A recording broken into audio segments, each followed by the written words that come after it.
इसका नाम अजीत भारती है। आरक्षण हटाओ आंदोलन का मेन चेहरा था, लगभग सभी ने देखा होगा। इसका कहना है कि जो दलित है उसका कब शोषण हुआ था, कब अत्याचार हुआ था। ये मजाक उड़ाते हुए बोल रहा है कि सब झूठ। पानी वाला मुझे लगता है उनके मुंह में कैक्टस निचोड़ देना चाहिए। इसको ये भी नहीं पता है कि सार्वजनिक तौर पर पानी नहीं पीने दिया जाता था। जिसको तुम पानी नहीं पीने दोगे तो वो अपना व्यवस्था नहीं करेगा।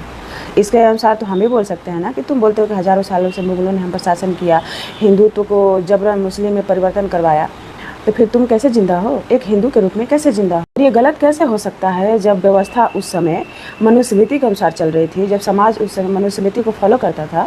उसमें साफ साफ लिखा है कि जो शूद्र है वो तीनों वर्णों की सेवा करने के लिए है, ना उसको शिक्षा का अधिकार दिया गया है, ना वो वेद पढ़ सकता है, ना वेद कोई ब्राह्मण पढ़े तो सुन भी नहीं सकता। इसमें तो ये भी लिखा है कि यदि कोई शूद्र है ब्राह्मण के लिए अब शब्द बोल दे तो उसकी जीभ काट ली जाती है। ऐसे ऐसे इतने निहायती और नीच घटिया टाइप के लिखा हुआ है अछूतों के बारे में, दलितों के बारे में। तो तुम ये कल्पना भी नहीं कर सकते हो कि उस समय दलित के साथ क्या क्या होता होगा, जिसका प्रमाण तो आज भी देखने को मिल रहा है भाई। आज भी समाज में जातिवाद है। यदि ऐसा नहीं होता तो कोई स्वर्ण, कोई पिछड़ा, कोई दलित कैसे हो जाता। आज भी हिंदू धर्म का जो ठेकेदारी लेकर के बैठा हुआ है, बड़े बड़े शंकराचार्य जैसे संत, या फिर कोई भी जो तुम्हारे हिंदुत्व को बढ़ावा देने के लिए बात करता है, आज भी उसके मन में मनुस्मृति ही है। आज भी वो जातिवाद को लेकर के बोलता है। आज भी कहता है कि यदि सनातन से जाति हट जाए तो फिर सनातन का महत्व ही खत्म हो जाए। तो बताओ इतिहास में क्या क्या हुआ होगा।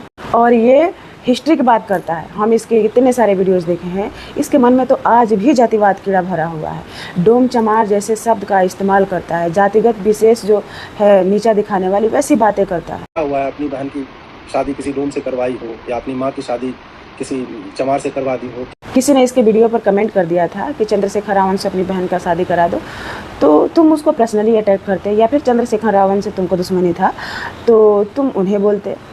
लेकिन डोम चमार जैसे शब्द का इस्तेमाल करके नीचा दिखाते हुए बोला है कि तुम अपनी बहन का शादी डोम चमार से करवा दोगे। इसका मतलब क्या बोले? तुम तो खुद एक जाति से नफरत करते हो, यानी कि चंद्रशेखर रावण चमार नहीं होता तो शादी करवा देते। एक तरह बोल रहा है कि मुस्लिम जो हमारे साथ अत्याचार किया था तो क्या हम उसका नरसंहार कर दे। तो दलित भी तो तुम्हारा नरसंहार नहीं कर रहा है। यदि ये मुस्लिम से नफरत नहीं करता तो जुनैद के बारे में इतने तीखे तीखे शब्द बोला है। जुनैद से तुम्हारी कोई पर्सनल दुश्मनी तो नहीं होगी ना। हम जुनैद के हाथ का खाएंगे भी नहीं। क्या है मतलब साला थूक करके दे रहा हो, क्या करके दे रहा हो, हम कहा जुनैद का खाएं। हमारे यहाँ कोई जवाहर है, हमारे यहाँ कोई इंदिरा। नीचा दिखा रहे हो, मुस्लिम के बारे में ऐसे तीखे शब्द का इस्तेमाल कर रहे हो। उस अनुसार से एक दलित तुमसे कितना नफरत करता होगा, तुम्हारे समाज से कितना नफरत करता होगा। यही सोच के देखो ना, आए हो बकचोदी करने।